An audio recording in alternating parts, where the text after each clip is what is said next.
Good afternoon, and thank you all for being here today to help us reinforce the important messaging around the state's burn ban. I'm Casey Tingle, the director here at the Governor's Office of Homeland Security and Emergency Preparedness, and I'm joined today by a number of our state partners: Felicia Cooper from the State Fire Marshal's Office, Ebony Brasher from the Department of Ag and Forestry, Todd Meyer from Department of Transportation and Development, Colonel Lamar Davis from Louisiana State Police, and Colonel Greg St. Romain from the Louisiana National Guard.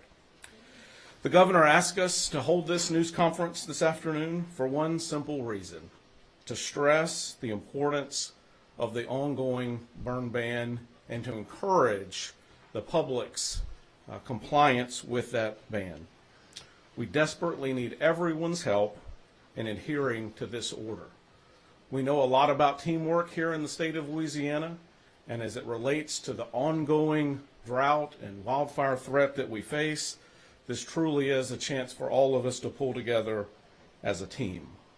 We've seen a number of wildfires in recent weeks, historic numbers, due to the dry and hot summer conditions, setting records across parts of our state. As we speak today, about 10 to 12,000 acres have burned in Beauregard Parish, in an area between Singer and Maryville, which has forced evacuations and required a large-scale response from both state and local first responders and firefighting teams. Some of the flames overnight were in the range of 300 feet tall as the teams battled this blaze. Similarly, other fires have been reported across all parts of our state. Even as late as this afternoon, we've been getting reports of additional fires and firefighting efforts. These fires, simply put, present a threat to the public, to our families, to our homes, our businesses, and our property. But there's also an imminent threat to those that are fighting these fires on our behalf and the crews of firefighters that are out there fighting valiantly in very hot and difficult conditions. When you factor in these near-record temperatures across the state, these conditions only become more of a concern for our firefighters. And there doesn't appear to be any guaranteed relief in sight when you look at the forecast, which means that these conditions may remain in place or possibly worsen over the next several days. So here at GOSEP, this morning at 7 o'clock, we activated our State Emergency Operations Center to process any requests for state support from our local emergency managers across the state and to best coordinate the state's response to both the Beauregard situation as well as other fires and ongoing efforts related to the heat and the weather. These requests may include other personnel, firefighting equipment, or any other resources that are necessary, to include bottled water and a range of other resources. GOSEP and all of the agencies that we work with are responsible for this response and have personnel here to help with those efforts and to help get us all through this unique situation and to provide the support that particularly our local firefighting teams and our state firefighting teams need as they work day after day, very long hours in very difficult conditions, fighting these fires. I'm now going to turn it over to Felicia Cooper, who's the Deputy Assistant Secretary, Louisiana State Fire Marshal, and then I'll be back at the end for questions that you all may have. Felicia? Thank you. Good afternoon. On behalf of State Fire Marshal Dan Wallace, I want to urge everyone in Louisiana to understand this situation is dangerous for every single one of us. Homes have been lost, tens of thousands of acres of property have been destroyed, lives have been threatened, especially the lives of firefighters. That's why every one of us has a role to play right now to protect our families, our communities, and our first responders. We are asking everyone to cooperate with the statewide burn ban. This includes not burning anything at all. We're asking you to be mindful of activities you may consider not to be a fire risk. Please throw away cigarettes in fire-safe containers and be mindful of the conditions around you when smoking.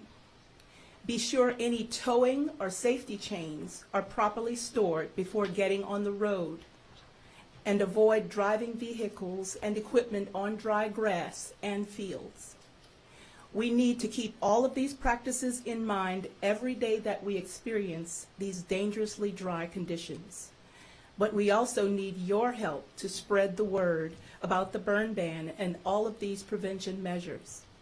Tell everyone you know, everywhere you go, your relatives, your neighbors, your friends, your fellow church members and coworkers.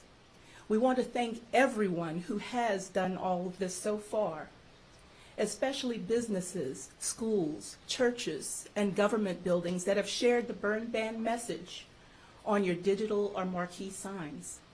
We ask for even more of you with these types of signs to consider putting that message out with us as well.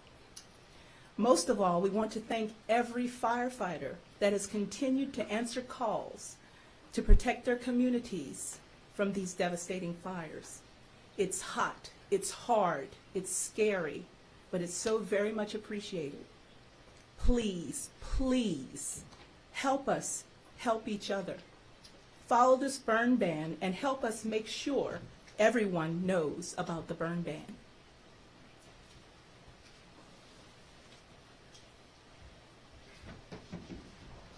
On behalf of Commissioner of Agriculture and Forestry Mike Strain, we are going to ask that you, the citizens of Louisiana, adhere to this current burn ban. For most of you, it's something that shows up. You think it may or may not apply to you. It applies to every one of us. And we ask that it apply to you in the fact that you realize even outdoor cooking at this point in time could be a hazard. Anything with a fire pit could be a hazard. And we ask that you refrain from doing so until we're past this stage of this particular emergency. At the same time, if you would like to be proactive in protecting your home, business, church, a neighbor's facility, or any other structure, make sure that there's no debris on your roof, anything like pine needles or leaves that could also catch fire immediately, any type of mulch that would be next to your home that could ignite from a particular spark if the fire is near. These sparks can travel well over a mile. Even though you're thinking that you're not close, it could be a real immediate danger. Anything that draws air into your home, any type of fan situation, those could also be a danger to your home. And if you've already stored your wood for this winter and it's next to your home, please remove it immediately because all those are fire dangers. Again, we ask that you help to protect the men and women that are on the line and that are doing this work to protect you, the citizens of Louisiana.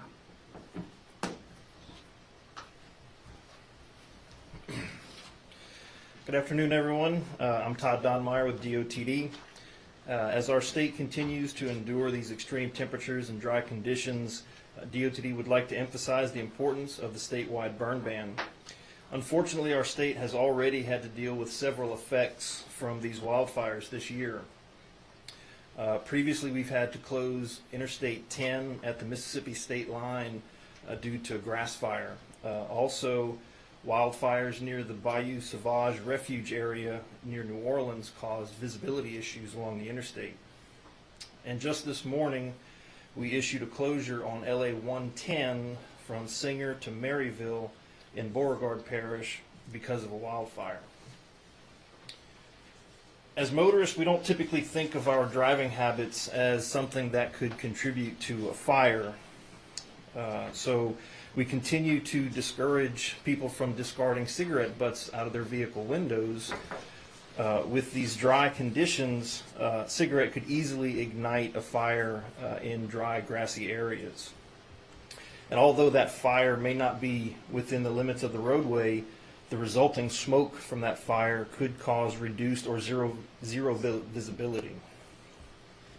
Safety chains on trailers can also cause sparks that could lead to roadside fires. So we encourage drivers to inspect all safety chains and ensure that they are properly secured.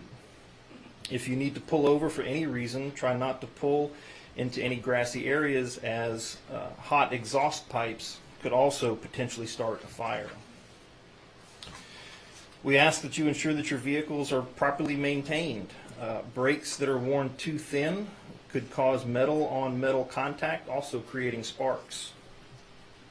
It's also a good idea to keep a fire extinguisher in all of your vehicles and be familiar with how to operate it. We appreciate everyone's help and hard work to continue to protect our state, our loved ones, and our state's natural resources from the effects of these wildfires. Thank you.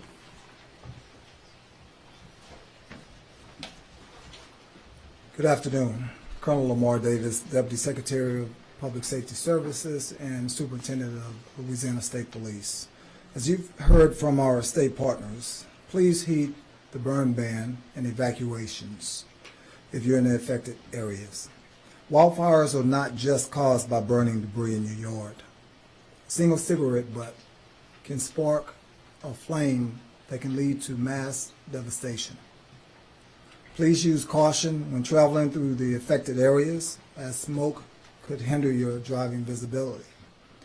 Avoid being distracted and always drive in a safe manner as well as a safe distance, as environmental conditions can change rapidly. Slow down and look for emergency responders working alongside the roadway, as well as other motorists. We want everybody to remain safe, but we must work together in order to accomplish this. If roads are closed, do not go around the barricades. They're there for your safety and the safety of our communities. There have been heat advisories in effect for Louisiana for weeks now. Extreme dry conditions have been a driving force for these fires. But we also encourage you to stay hydrated, care for one another, and pay attention to the weather reports. Please follow all state government announcements through your local news and social media. The Louisiana State Police will continue to update our road closures along with DOTD due to the wildfires on our social media sites as well as with our media outlets. Lastly, if you witness any hazardous situations on the roads, please call Star LSP or Star 577 and report it immediately. That can be your neighbor, that can be a relative, that can be a family member. So we want you all to be safe, but let's work together to do so. Thank you.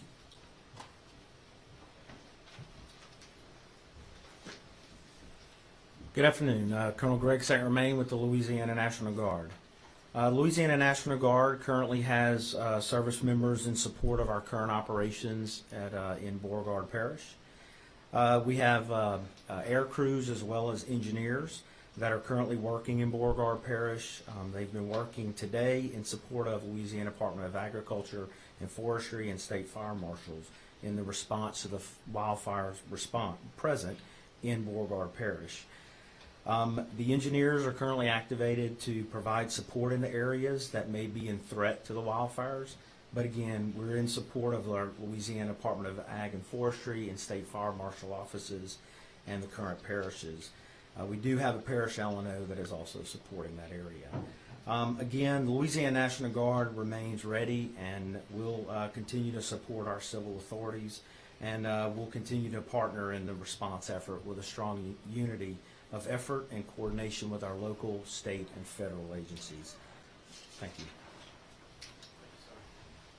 I also want to just recognize and thank Secretary Ricks for being here from Department of Children and Family Services, as we've had some ongoing shelter operations over the night in Beauregard, and for the support of her team as well. Before I open it up for questions, I just want to kind of remind everybody, when it comes to this time of year, typically we're talking about hurricanes, tropical storms, rain, flooding, that sort of thing.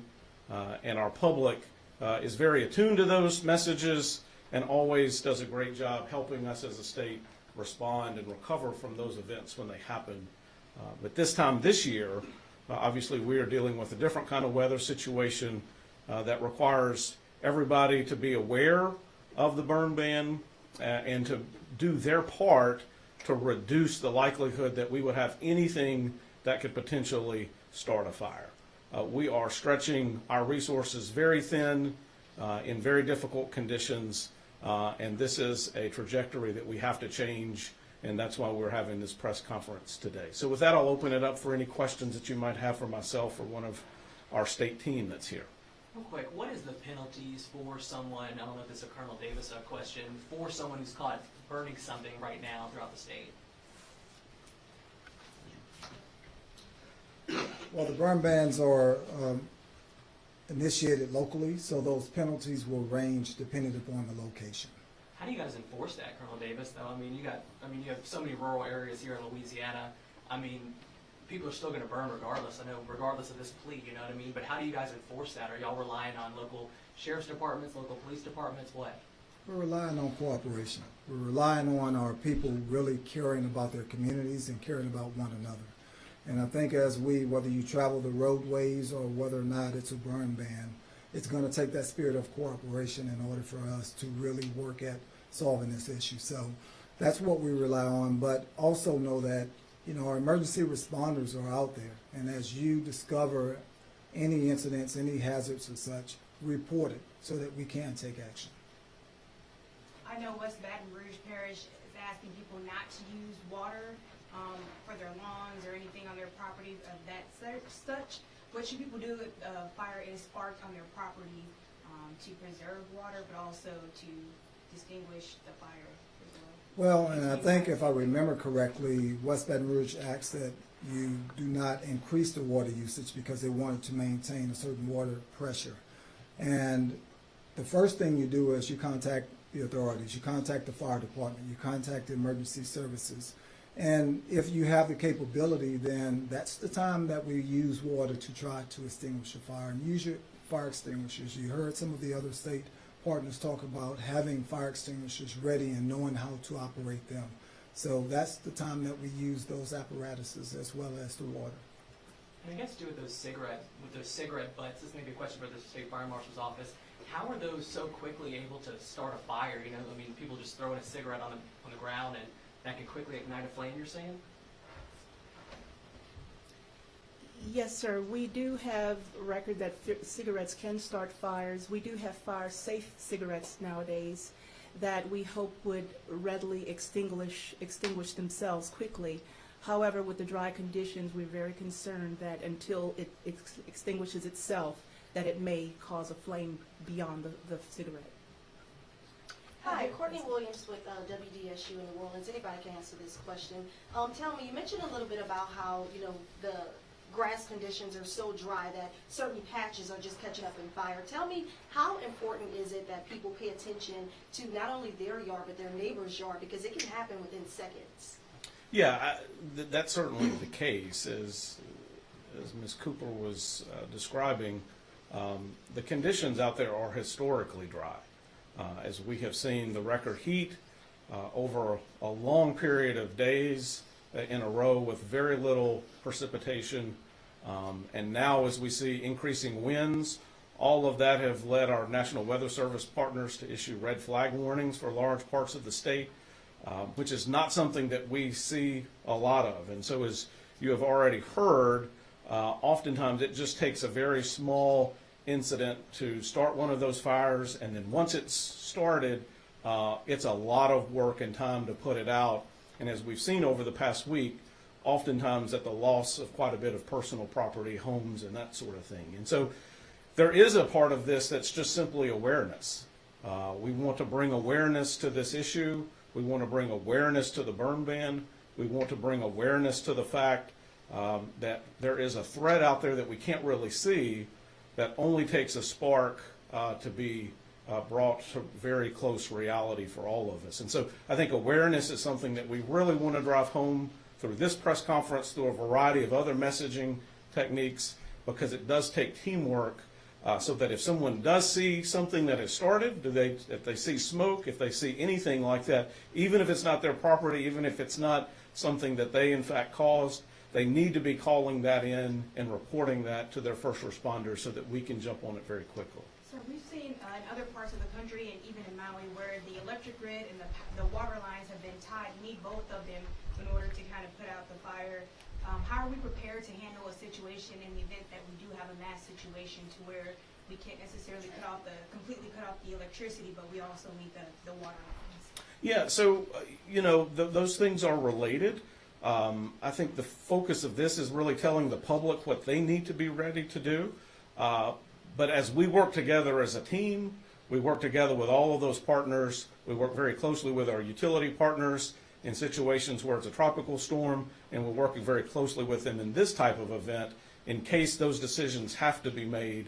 And in fact, those are some of the conversations that have gone on the last couple of days. And so it's a true partnership between all of us, those of us that respond and those of us that coordinate our utilities, but also the public, and that's really the message we want to drive home. Casey, you've been doing this for a while. I mean, how unprecedented is this for us here in Louisiana? And I mean, have you guys ever seen conditions like this? I mean, normally you said hurricane season, but for you guys to be doing this here in Louisiana, we're not used to this, obviously. Yeah, I don't have the specific statistics, but I've been here since 2009, and this is the worst stretch of fire threat that we have faced as a state that I've been aware of since that time. So I don't know how far back that goes, but I think the point is that it's somewhat unprecedented in recent memory for all of us, which is why we need to continue to message the fact that this is a different threat than what we're used to this time of year, but it can be just as deadly and just as destructive if we don't pay heed to it. Have there been any reported mass or wildfires in the capital region or surrounding parishes that directly impact our area? I'm not aware of wildfires impacting the capital area. There have been ongoing firefighting in every part of the state. And so while we may not have the woods and the available land and space to really allow one of these things to grow like we've seen in some of the more rural parts of the state, the threat is there for every part of the state. And so regardless of whether you live in a forest or you live in the prairie or you live here in a very urban area, any kind of spark can create a very dynamic and dangerous situation. Last question. There's no, right now we don't have like a set end date for the extreme temperatures. Are we planning to push this burn ban back even further, or is it still in? It will be in place as long as the threat exists.